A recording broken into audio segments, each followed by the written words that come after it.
कि वर्ल्ड का सबसे पावरफुल आदमी और जिस तरह से स्टेटमेंट देता है कि मैं अगले 15 दिन तक कोई अटैक करने की नहीं सोचूंगा और रात में अटैक हो जाता है। वो रात में कुछ बात कहते हैं और सुबह उठ के कुछ बात कहते हैं और ये बाजार को बहुत ज्यादा इम्पैक्ट कर रहा है। ये तो आपने बहुत बड़ा मुझे एस्ट्रोलॉजी का क्वेश्चन पूछ दिया। यक्ष प्रश्न हो गया। So at this point in time valuations are high, not taking away, maybe 4 महीने पहले बात करते तो वैल्यूएशंस बेटर थे। आज की तारीख में वैल्यूएशंस हाई है। 6 महीने वोलेटाइल, 3 साल अच्छा। तो सर हमेशा यदि 3 साल बाद में पूछते हैं तो वो ये कहा जाता है कि 6 महीने वोलेटाइल एंड 3 साल अच्छा। तो ऐसा कभी क्यों नहीं होता है कि आप लोग ये स्ट्रांगली कहें कि now it is time two by, put all your money in? ऐसा क्यों नहीं होता है? यदि हम रियल एस्टेट की बात करें तो वो ओवर हीटेड है।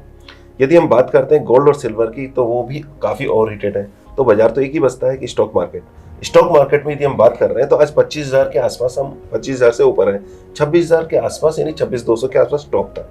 तो होने में तो हम सिर्फ 4% ही दूर हैं, लेकिन मिड कैप और स्मॉल कैप काफी पीछे रहे हैं। क्या आपको लगता है कि ये राइट टाइम है इसको कैचअप करने का?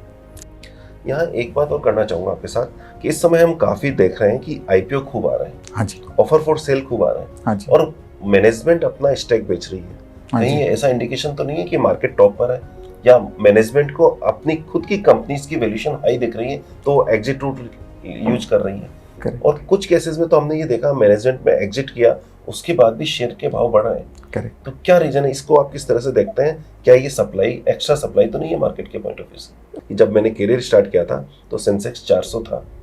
मैं सेंसेक्स की बात कर रहा हूँ, निफ्टी की बात नहीं कर रहा हूँ। तो सेंसेक्स 400 था, आज सेंसेक्स 80,000 है 35 सालों में। यदि इस कैलकुलेशन पे देखें तो अगले 35 सालों में शायद 2-3 कितने करोड़ हो जाएगा? 10-12 करोड़ हो जाएगा सेंसेक्स। नमस्कार दोस्तों, आज आप सुन रहे हैं फंड मैनेजर टॉक, जहां हम बात करेंगे इंडिया के टॉप फंड मैनेजर्स की, उनके एक्सपीरियंस, उनके मार्केट के नजरिए और इन्वेस्टर्स के लिए वैल्यूएबल इंसाइट्स। इन्वेस्टर यानी आप सभी के लिए वैल्यूएबल इंसाइट। आज हमारे साथ है हितेन जैन, जो इन्वेस्को म्यूचुअल फंड में इक्विटी फंड मैनेजर हैं। इनके पास 17 साल से ज़्यादा का एक्सपीरियंस है और पिछले 14 साल से इक्विटी रिसर्च में फंड मैनेजमेंट का काम कर रहे हैं। जी हाँ दोस्तों, इन्वेस्को से पहले ये क्राइसिल में सीनियर रिसर्च एनालिस्ट थे, जहां टेक्नोलॉजी, बैंकिंग सेक्टर को ट्रैक किया करते थे। साथ ही दुबई की दुनिया फाइनेंस में भी काम किया है, जहां लोन अप्रेजल और क्रेडिट पॉलिसी का जिम्मा आपके पास था। हितेन जी बी है मुंबई यूनिवर्सिटी से, सीएफए चार्टर होल्डर है और एसपी जैन से ग्लोबल एमबीए इन फाइनेंस किया हुआ है। रिसेंटली इस समय ये कई फंड मैनेज कर रहे हैं इन्वेस्को के, जिसमें main Invesco financial services, Invesco India, Invesco large cap, Invesco aggressive hybrid fund और इन्वेस्को फोकस्ड फंड, साथ ही साथ टेक्नोलॉजी फंड को भी मैनेज कर रहे हैं। तो आइए चलिए स्वागत करते हैं हितेन जैन जी का और जानते हैं मार्केट के बारे में इनका नजरिया, इस समय की मार्केट का आउटलुक और साथ में अगले 6 महीने मार्केट का क्या व्यू रहेगा। और साथ में यह भी जानेंगे वो कौन सा सेक्टर है जो, जिस तरह से अभी रिसेंटली डिफेंस ने काम किया है, वो कौन सा सेक्टर है जो अगले 6 महीने से लेकर 2 साल तक डिफेंस की तरह गेम चेंजर हो सकता है। तो हितेन जी, सबसे पहला क्वेश्चन तो मैं आपसे ये कराना चाहूंगा कि आखिर पिछले 6 महीने से बाजार में काफी डिस्टर्बेंस चल रहा है, रादर 1 साल से काफी डिस्टर्बेंस चल रहा है। ऐसे में आपको क्या लगता है कि अगले 6 महीने या 1 साल मार्केट इसमें इस समय कहाँ रहेगा या क्या रहने की उम्मीद है? यहाँ जो डिस्टर्बेंस है उसका मेन रीजन है international market.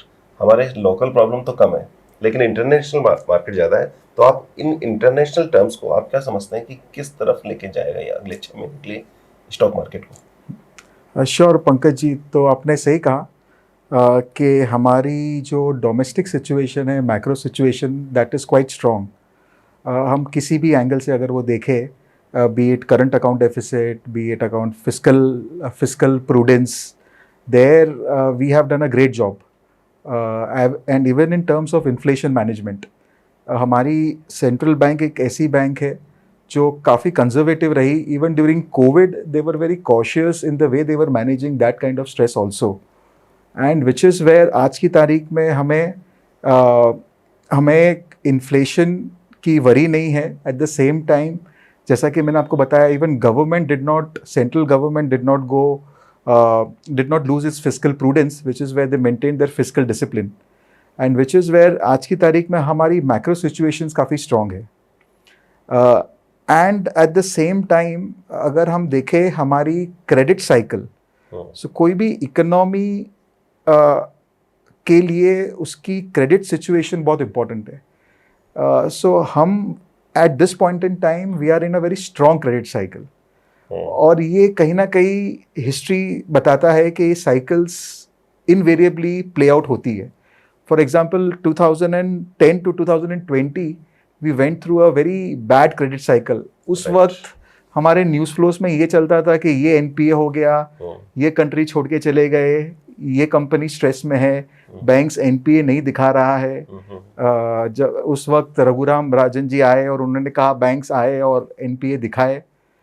So that was a very bad situation that we went through. We also had government stability related issues.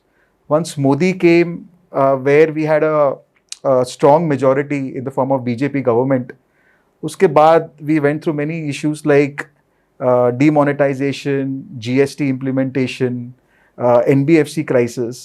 So in that sense, India has gone through a really tough period in that decade. और अब and which is where as I said अगर आप last 30-40 years का data देखें तो ये credit cycle invariably play out होती है.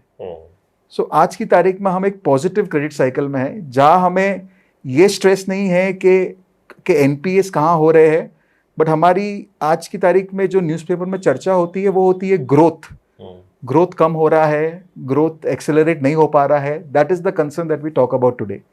So that is a far better place to be in rather than that kind of a situation where credit cycle is weak and banks are reluctant to lend. Corporates are more interested in deleveraging or making sure that they maintain their balance sheet rather than investing into new capex. So from that perspective, India, as you rightly said, India is in a very sweet spot. लेकिन at this, like any positive cycle, कोई कभी भी एक exponent को कोई भी growth में कभी कोई स्ट्रेट लाइन नहीं होती. लाइन इनवेरिएबली वॉलेटाइल होती है और हम जाते ऊपर है, लेकिन वो कभी भी किसी हमारे लाइफ में देख लीजिए आप, हमारे ग्रोथ में भी, हालांकि हम जो जहाँ अब है और 5 साल पहले हम काफ़ी ऊपर है, लेकिन मेरे विचार में जितना मैंने पढ़ा है और जितना मैंने खुद ने एक्सपीरियंस किया, it's never a straight line. So वो तो एफडी में मिलता है आपको स्ट्रेट रिटर्न. एब्सोल्युटली. एफडी जैसा रिटर्न जो इन्फ्लेशन को भी बीट नहीं कर पाए, करेक्ट, वो डेफिनेटली मिल सकती है. लेकिन जब आप एक्स्ट्रा ऑर्डिनरी रिटर्न की कोशिश करते हैं तो पॉसिबल नहीं. तो इस केस में आप क्या देखते हैं अगले 6 महीने में मार्केट यहाँ से किस जगह रहेगा? आपको क्या लगता है, यहाँ से ऊपर, यहाँ से नीचे? ये तो आपने बहुत बड़ा मुझे एस्ट्रोलॉजी का क्वेश्चन पूछ दिया. यक्ष प्रश्न हो गया. नहीं. So in that sense honestly concerns है हमारे currently, as I was saying that हमारा ग्रोथ स्लो डाउन हो गया है. लास्ट 5 साल हमारी earnings growth post covid and maybe till 2024, mid of 2024, और earnings growth was north of 15%. आज वो स्लो डाउन होके 10-12% हो गई है अर्निंग्स ग्रोथ. तो that's definitely a slow down. And to some extent, it is also because of the conservative nature of our regulator, because last year we were concerned about the inflation and the excesses in the system, which is where we wanted to slow down the credit growth. The credit growth जो 16% था एक time पे, that slowed down to now 9%. And now we have recently seen a change in stance by the regulator, where he's trying to push liquidity into the system. We saw CRR cut, interest rate cuts हुई. So growth slowdown definitely है, which means that next quarter जो earnings expectations है वहाँ पे कोई high expectations नहीं है. Around 10-12% type of earnings growth है ये financial year में. But positive ये चीज़ है कि regulator has become now pro growth, and at the same time government is also now, the elections are behind the government, where government is also pushing on its capex plans. So all that helps growth. And that is why, honestly, first 3 months of this calendar year, we saw correction driven by 2 factors, our internal earnings slowdown and global factors.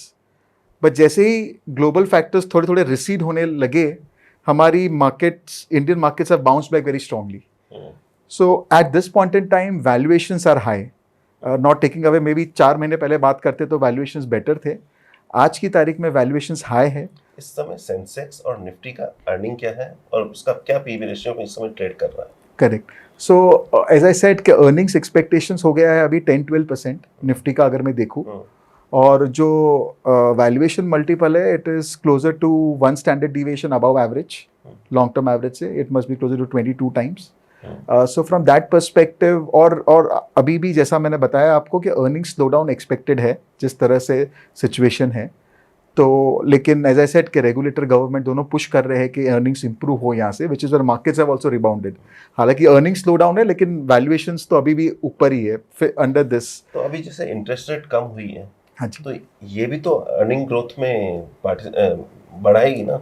Correct. तो ये तो एक positive बात है कि interest rate काफ़ी reasonable level पर है. यदि कोई लोन लेने वाले हैं जो भी एंटरप्रेन्योर है, करेक्ट. उनको सस्ता लोन मिलेगा तो नेचुरली वो बैलेंस शीट में इम्पैक्ट डालेगा. करेक्ट. तो हो सकता है इसका इम्पैक्ट 6 महीने बाद में आए. बिल्कुल. तो आपने 6 महीना बोला इसलिए मैं नहीं बोल पाया तो स्ट्रांगली. 1 साल बाद का तो अगर आप थोड़ा लंबा समय दे, अगर आप 2 to 4 years टाइप की जर्नी देखें तो things look quite positive. Markets definitely, वो आपका सवाल इजी था, मार्केट्स ऊपर होगी कि नीचे? मार्केट जरूर ऊपर होगी. मेरा तो ये एक्सपीरियंस रहा है, कभी भी किसी भी फंड मैनेजर से बात कर लो कि क्या लगता है मार्केट, तो एक ही बात सुनने को मिलती है कि 6 महीने वोलेटाइल, 3 साल अच्छा. तो सर हमेशा यदि 3 साल बाद में पूछते हैं तो वो ये कहा जाता है कि 6 महीने वोलेटाइल एंड 3 साल अच्छा.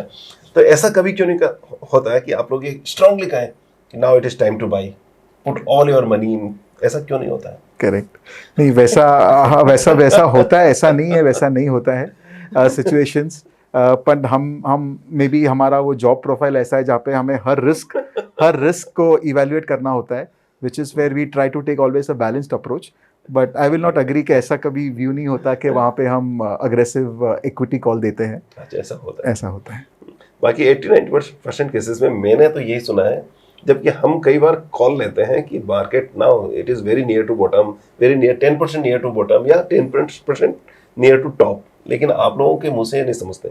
यदि कोई भी फंड मैनेजर, हमारा ऐसा मानना है कि यदि कह दे कि now it is time to exit, तो शायद फंड निकल जाए. ऐसा तो नहीं है कोई रीजन? नहीं, बिल्कुल नहीं. बिल्कुल नहीं. वैसे कॉल्स भी आते हैं, बट फॉर दैट मैटर हमारे पास काफ़ी प्रोडक्ट्स भी होते हैं.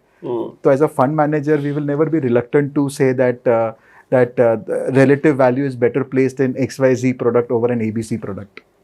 तो इसी संदर्भ में मैं एक बात करना चाहूँगा कि जनरली जब हम बात करते हैं तो इक्विटी फंड की बात करते हैं, म्यूचुअल फंड मतलब इक्विटी फंड की बात की जाती है. तो जैसे आपने कहा कि जिस समय एग्जिट कॉल हो, तो क्या ऐसा नहीं हो सकता कि हम डेट का कॉल दें? आपका डेट मार्केट पे क्या व्यू है इस समय? करेक्ट. नहीं, सो राइट का जो मैं आपको बता रहा था कि डेट प्रोडक्ट्स भी होते हैं, so which is where we also take calls. यहाँ पे equity expensive होता है, तो debt is always a product depending on the interest rate view that the team has. We take a call on debt products. So honestly, I'm not on the debt side, so I may not be the best person to answer that question.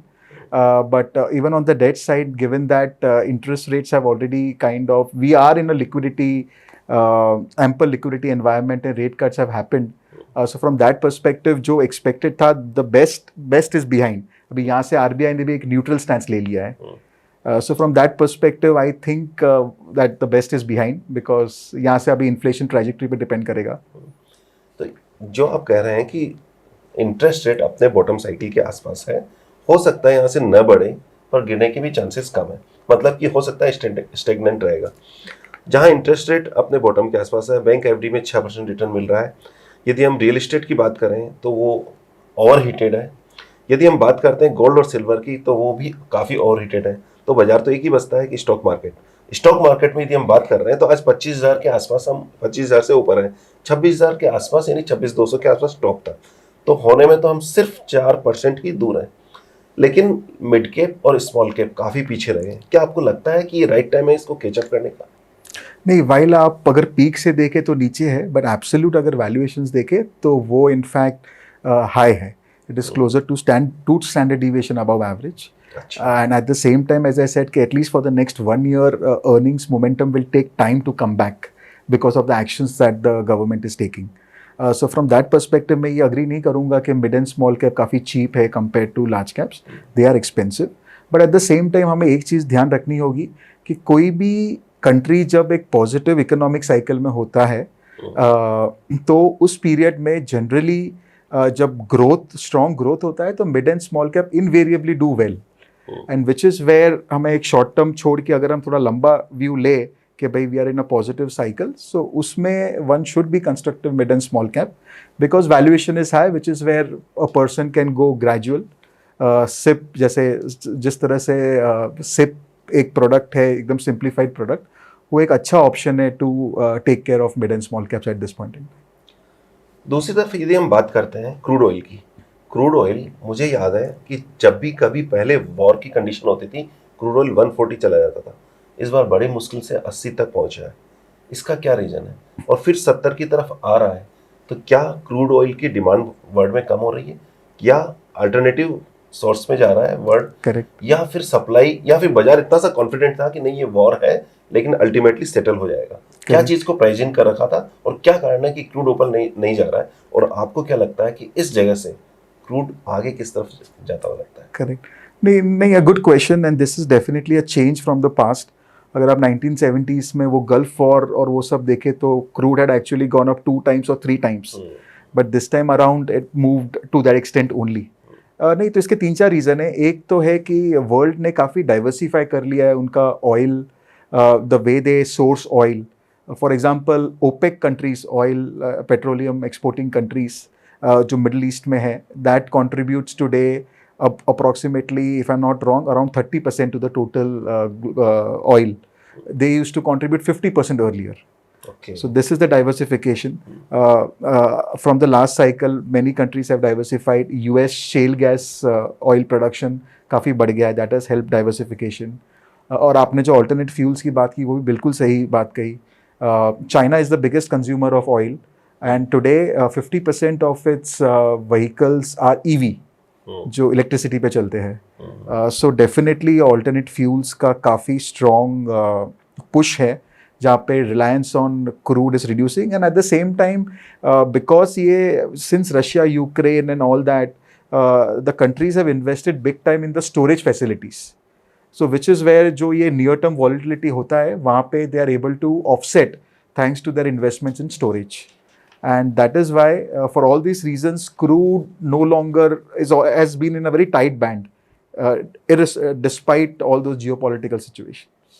तो यहाँ से आप क्या देखते हैं कि crude oil यहाँ से मतलब टॉप तो हो चुका है, 80 से ऊपर नहीं जाएगा, तो ये इंडियन इकोनॉमी के लिए कितना बेनिफिशियल हो सकता है? करेक्ट, और किस तरह की कंपनी इससे बेनिफिटेड होगी? करेक्ट, नहीं ये गुड न्यूज़ है इंडिया के लिए डेफिनेटली, बिकॉज इंडिया तो top, I think India after China we are the second largest consumer of oil, हमारे यहाँ सब इम्पोर्ट होता है. सो फ्रॉम दैट परस्पेक्टिव अगर ये क्रूड इस बैंड में रहता है तो हमारे लिए बहुत पॉजिटिव है. ओवरऑल मैक्रो सिचुएशन के लिए काफ़ी पॉजिटिव है, बिकॉज फिजिकल डेफिसिट, इसका मतलब है कि हमें एक चिंता कम है फिजिकल डेफिसिट की. सो उस तरह से ओवरऑल वो इनवेरिएबली डिफरेंट इंडस्ट्रीज में फीड होता है. अगर हमारी आर्थिक व्यवस्था ठीक रही तो all that will help lot of industries. यहाँ एक बात और करना चाहूँगा आपके साथ कि इस समय हम काफ़ी देख रहे हैं कि आईपीओ खूब आ रहे हैं. हाँ जी, ऑफर फॉर सेल खूब आ रहे हैं. हाँ जी, और मैनेजमेंट अपना स्टेक बेच रही है. कहीं ऐसा इंडिकेशन तो नहीं है कि मार्केट टॉप पर है या मैनेजमेंट को अपनी खुद की कंपनीज की वैल्यूएशन हाई दिख रही है तो एग्जिट रूट यूज कर रही है? Correct. और कुछ केसेस में तो हमने ये देखा मैनेजमेंट में एग्जिट किया उसके बाद भी शेयर के भाव बढ़ रहे हैं. करेक्ट. तो क्या रीजन है? इसको आप किस तरह से देखते हैं? क्या ये सप्लाई, एक्स्ट्रा सप्लाई तो नहीं है मार्केट के पॉइंट ऑफ व्यू से? नहीं, मैं इसको एक कोई नेगेटिव नहीं मानता हूँ. ये एक नेचुरल फिनोमिना है कि एक मार्केट के लिए बायर सेलर दोनों ज़रूरी है. इस कौन राइट है, सेलर राइट है कि बायर राइट है, वो तो वक्त बताता है और वो फंडामेंटल्स ऑफ दैट कंपनी बताती है. सो from that perspective I don't think it is a problem. मैं रिसेंटली किसी को एग्जांपल दे रहा था कि इन्फोसिस के फाउंडर्स स्टेक बेचते आए since that's because an old company, we can take that example. इसका मतलब ये नहीं हुआ कि उनका व्यू, उन्हें कंपनी पे भरोसा नहीं था. That company has only created wealth for investors. So from that perspective, I will say in a buoyant financial market, you will always find a situation where supply will also come up, and अगर मैं देखूँ overall supply भी, so there are many reasons for that. In fact, it also provides an avenue for corporates to raise money so that they can invest into new projects. Okay. So that also helps for the growth of the country. ये भी entrepreneurship बढ़ा रही है, नई industry को आप बाजार में लेके आ रही है. बिल्कुल. ओके. हम इन्वेस्टर के पॉइंट ऑफ व्यू से बात करते हैं कि आप और हम जो हमारे व्यूअर्स हैं, जनरली ये देखा गया है या इंडस्ट्री का डेटा ये कहता है कि फिर बात तो हम लॉन्ग टर्म की करते हैं लेकिन भाव हम रोजाना देखते हैं। हाँ जी। और वही कंडीशन हमारे साथ म्यूचुअल फंड में होती है कि हम बात करते हैं 5 साल 7 साल अगले गोल की, लेकिन 50% लोग इक्विटी म्यूचुअल फंड में SIP को 1 साल से ज़्यादा नहीं चलाते। इसके बारे में क्या आपका व्यू है और हमें क्या करना चाहिए कि किस तरह से इन्वेस्टर को एजुकेट किया जाए कि ये जो छोटे मोटे ब्लिप्स हैं इनको छोड़कर यदि लॉन्ग टर्म में टिकेंगे तो बाजार आपको रिटर्न देगा। क्योंकि मैं खुद अपना एग्जांपल देता हूँ कि जब मैंने करियर स्टार्ट किया था तो सेंसेक्स 400 था। मैं सेंसेक्स की बात कर रहा हूँ, निफ्टी की बात नहीं कर रहा हूँ। तो सेंसेक्स 400 था, आज सेंसेक्स 80,000 है 35 सालों में। यदि इस कैलकुलेशन पे देखें तो अगले 35 सालों में शायद 2-3 कितने करोड़ हो जाएगा, 10-12 करोड़ हो जाएगा सेंसेक्स। बिल्कुल बिल्कुल। तो आप क्या देखते हैं कि इन्वेस्टर कैसे रिटर्न करे स्टॉक मार्केट में वाया म्यूचुअल फंड? करेक्ट। नहीं, आई थिंक मैं ये नहीं मानूंगा, मैं इनफैक्ट ये कहूँगा कि आप लोगों ने बहुत अच्छा काम किया है और इसका क्रेडिट थोड़ा हम म्यूचुअल फंड्स भी लेंगे और ज़्यादा आप डिस्ट्रीब्यूटर्स लेंगे, बिकॉज हमारी सिप बुक एक नई ऊंचाई की तरफ है।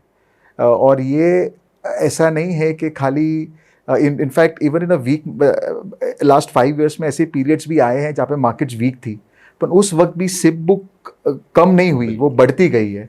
सो इनफैक्ट मैं ये वाइल हम चाहेंगे कि भाई आपने जो डेटा दिया वो वैसा डेटा इम्प्रूव हो, बट अगर हम एग्जिस्टिंग भी देखें तो we are much better than what we were से 10 years back. The SIP book is a very classic example जहाँ पे रिटेल इन्वेस्टर्स का अवेयरनेस हैज़ गॉन अप। तो इसका मतलब कि रिटेल इन्वेस्टर अब पहले से ज़्यादा एजुकेट हो गया है। और हमने ये एक चीज़ और ऑब्जर्व की है पिछले 2-3 सालों में कि पहले जब हम देखा करते थे, जब बाजार क्रैश होता था तो बाजार में 25-30% का करेक्शन तो हर 2 साल में हम देखा करते थे। लेकिन आफ्टर कोविड हमने कोई भी करेक्शन 25-30% का नहीं देखा, रादर 15 से 18% के 2 या 3 करेक्शन हमारे पास आए। और नॉर्मल करेक्शन तो 10% के आए, और वो भी एज ए बाइंग अपॉर्चुनिटी आपको ऑप्शन देके गई है। तो जिन इन्वेस्टर्स ने टॉप अप किया हर करेक्शन में वो उसको एंजॉय भी कर रहे हैं। तो ये तो बहुत अच्छी बात है कि इन्वेस्टर पहले से ज़्यादा एजुकेट हो रहा है, और चूंकि एजुकेट हो रहा है तो बाजार काफ़ी स्टेबल हो रहा है, बल्कि ज़्यादा टूटता नहीं। इसके बारे में आप क्या कहना चाहेंगे? करेक्ट। नहीं तो वो है, it is playing out to some extent जहाँ पे domestic ownership is going up and domestic flows are constantly there in the market, but I will say it's not always related to flows. It's we still believe that it is fundamentals which play a larger role.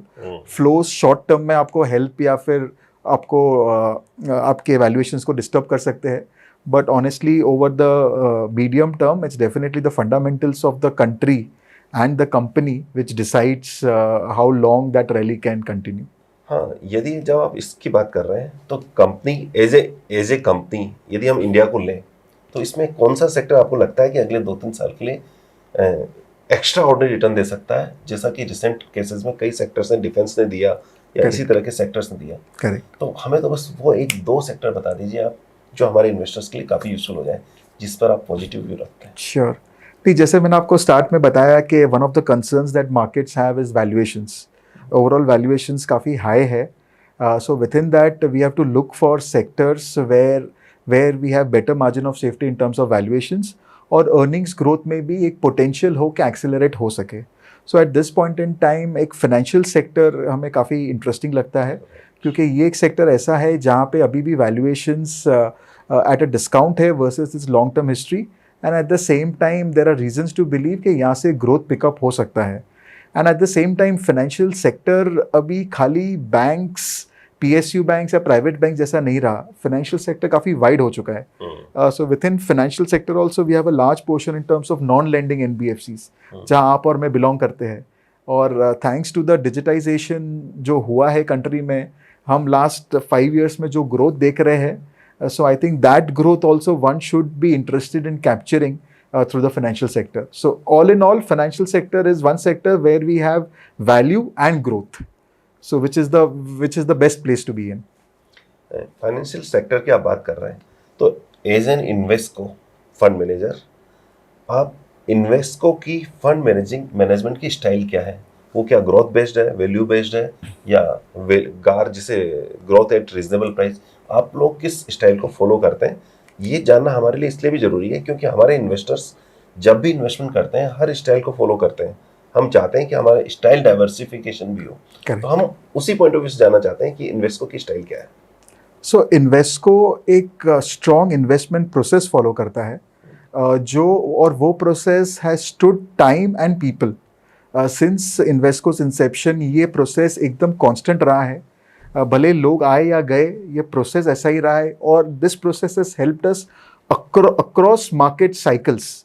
क्योंकि क्या होता है, कोई cycle में कोई style काम करती है, कोई साइकिल में कोई स्टाइल। तो हम नहीं चाहते कि हम एक स्टाइल पकड़ ले और फिर उसी वक्त इन्वेस्टर्स को अच्छा एक्सपीरियंस दे जब हमारी स्टाइल फेवर में हो। सो आज is an all weather strong investment process. और ये इन्वेस्टमेंट प्रोसेस मैं आपको एक सिंपल समझाऊँ तो ये हमें हेल्प करता है कंपनीज को ग्रोथ और वैल्यू बकेट में क्लासीफाई करने के लिए। ये इन्वेस्टमेंट प्रोसेस हमको एक डिसिप्लिन लाता है, बिकॉज कोई भी कंपनी हम फंड में तभी लेते हैं जब भी हमारा इन हाउस एनालिस्ट उस पर डीप रिसर्च करता है, डीप डिस्कशंस होते हैं, और अगर हमारा कंसेंसस होता है कि वो कंपनी हमें उसमें एक इन्वेस्टमेंट आर्ग्यूमेंट है, तभी एज अ फंड मैनेजर मैं वो बाय कर सकता हूँ। मैं मेरे विम्स एंड फैंसी से वो बाय नहीं कर सकता। So which is where it is strongly backed by strong research, and because we classify between growth and value, that will always help the fund manager to select stocks according to its categorization, uh, and depending on the fund that he is managing to be true to the mandate. This process helps in that manner. अभी recently जैसे कुछ momentum style के funds आ रहे हैं और इसी तरह से कुछ और नई स्टाइल्स भी डेवलप होगी जो हेज स्टाइल होती है या फिर तो उस बारे में आप क्या कहना चाहते हैं? क्या आपके पास भी इस तरह के स्टाइल के कोई फंड्स हैं? इसमें मैं इंक्लूड करना चाहूँगा बेफ को भी, बैलेंस एडवांटेज फंड को भी मैं इंक्लूड करना चाहूँगा। हाँ जी, नहीं सो है, हमारे पास काफ़ी प्रोडक्ट्स है। We also have products in hybrid category, we also have thematic funds, in fact financial sector fund जो वो भी एक हमारे पास एक प्रोडक्ट है, जो मैंने बताया कि at this point in time it makes sense as a sector. So we got product across ranges, और in fact that provides an opportunity for us to position that to the client depending on the market environment. ठीक है, तो ये तो हम जान चुके हैं कि इन्वेस्टको एक प्रॉपर प्रोसेस फॉलो करता है कोई भी इन्वेस्टमेंट के लिए, और किसी भी केस में इंसान चेंज हो सकता है, फंड मैनेजर चेंज हो सकता है, मैनेजमेंट चेंज हो सकता है, लेकिन प्रोसेस यदि फॉलो किया जाएगा तो सभी का कॉल उसी तरह से आएगा जिस तरह से एक बिना मशीन के काम करने जैसी हालत नहीं होगी, बल्कि एक प्रोसेस फॉलो किया जा रहा है। यहाँ एक और बात मैं जानना चाहूँगा आपसे। इस समय ट्रंप साहब यूएस के प्रेसिडेंट हैं और उनका स्टेटमेंट इतने फ्लक्चुएटिंग है कि जो शायद कोई गली का या कोई भी चलता हुआ बंदा भी करता है तो ऐसा लगता है कि वर्ल्ड का सबसे पावरफुल आदमी, और जिस तरह से स्टेटमेंट देता है कि मैं अगले 15 दिन तक कोई अटैक करने की नहीं सोचूंगा, और रात में अटैक हो जाता है। वो रात में कुछ बात कहते हैं और सुबह उठ के कुछ बात कहते हैं, और ये बाजार को बहुत ज़्यादा इम्पैक्ट कर रहा है। आपको क्या लगता है अगले 3.5-4 साल क्या इसी तरह से फ्लक्चुएट करते रहेंगे उनके स्टेटमेंट भी नहीं, रादर मैं तो ये कहूँगा कि उनके ट्वीट्स पर, तो क्या बाजार इसी तरह से फ्लक्चुएट करेगा? और इनके टेन्योर में आप क्या समझते हैं कि वर्ल्ड की इकोनॉमी किस तरफ जाएगी? करेक्ट, नहीं तो ये एक बड़ा कंसर्न है, ये एक बड़ा कंसर्न है मार्केट में, और ऑब्वियसली कोई नहीं बोल सकता कि how this will settle down, but एक चीज़ ज़रूर बोल सकते हैं कि this only brings uncertainty into the market. आज कोई कंपनी हो या कोई कंज्यूमर हो, वो जब भी अनसर्टन होगा तो इनवेरिएबली वो वेट एंड वॉच मोड पे चला जाएगा कि let things settle down, let's see how it pans out. So from that perspective, this is uncertainty is not good for the markets. But at the same time, I also think that कोई president ऐसा नहीं होगा कि वो economic growth को नज़रअंदाज करेगा। Right.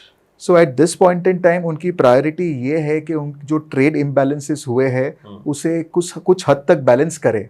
और फॉर दैट मैटर हमने देखा भी, राइट, जब वो आए तो उन्होंने स्टार्ट ऐसे हाई टैरिफ से किया, and then he started bargaining and he calls himself a deal maker. So हम समझ सकते हैं कि वो किस तरह जा रहे।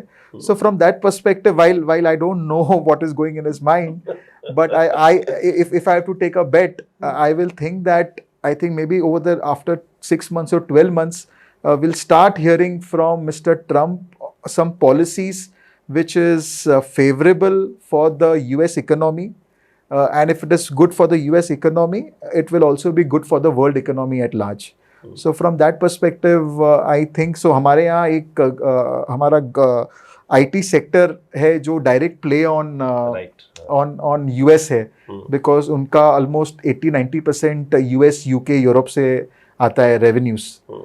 सो फ्रॉम दैट पर्सपेक्टिव अगर वहाँ रिवाइवल कुछ होता है, so that will benefit our IT sector. चलिए, ये तो बात हो गई बहुत सारी मार्केट के बारे में, इकोनॉमी के बारे में, सेक्टर के बारे में और जियोपॉलिटिक्स के बारे में. बस लास्ट एक बात आपसे करना चाहूँगा कि आपका पर्सनल इन्वेस्टमेंट मैक्सिमम कहाँ होता है? आखिर वही हमारे लिए सबसे ज़्यादा यूज़फुल होगा. तो मेरे सारे व्यूअर्स ये सुनना चाहते हैं कि आपका इन्वेस्टमेंट कहाँ होता है. ज़्यादा बेटर ये है कि हम भी वहीं इन्वेस्टमेंट करने की कोशिश करें. करेक्ट. सो मैं ये तो नहीं कहूँगा आपको कि आप मुझे जो मैं कर रहा हूँ वो आप करें, बिकॉज सबके गोल्स, सबके ऑब्जेक्टिव, सबके रिक्वायरमेंट्स अलग होते हैं फ्रॉम दैट पर्सपेक्टिव.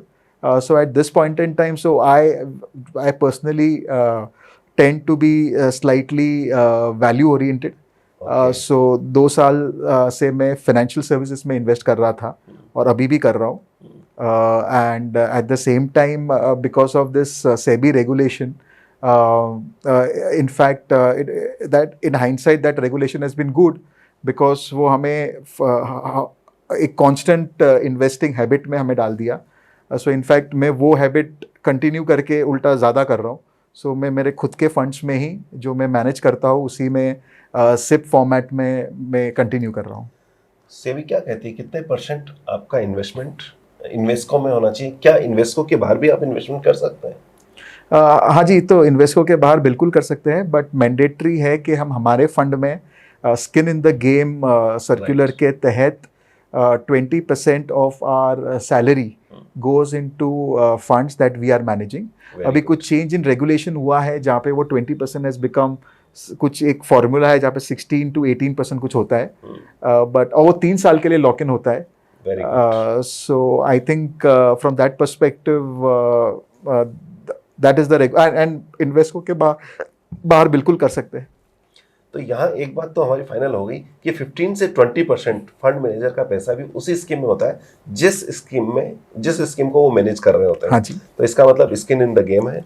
जब हम अक्सर ये कहते हैं कि फंड मैनेजर तो कमाते होंगे, डेफिनेटली कमाते हैं, उसी प्रोपोर्शनेट में जिस प्रोपोर्शनेट में उस फंड में आप और हम कमाते हैं, और जितना पैसा आपका या हमारा लगा होता है उतना ही उसी अकॉर्डिंग इनका पैसा लगा होता है, और उसी तरह से वो उसको वैल्यू देते हैं और अर्न करते हैं. तो ओवरऑल कैसे लगा ये आपको वीडियो, ये फंड मैनेजर टॉक आपको कैसे लगी ज़रूर बताइएगा. और क्या हम इस तरह की टॉक्स और लेके आए आपके साथ में, तो इस पर भी कमेंट कीजिएगा. और मिलते हैं किसी और वीडियो में, किसी और टॉक में. तब तक all the best and happy investing. Thank you very much.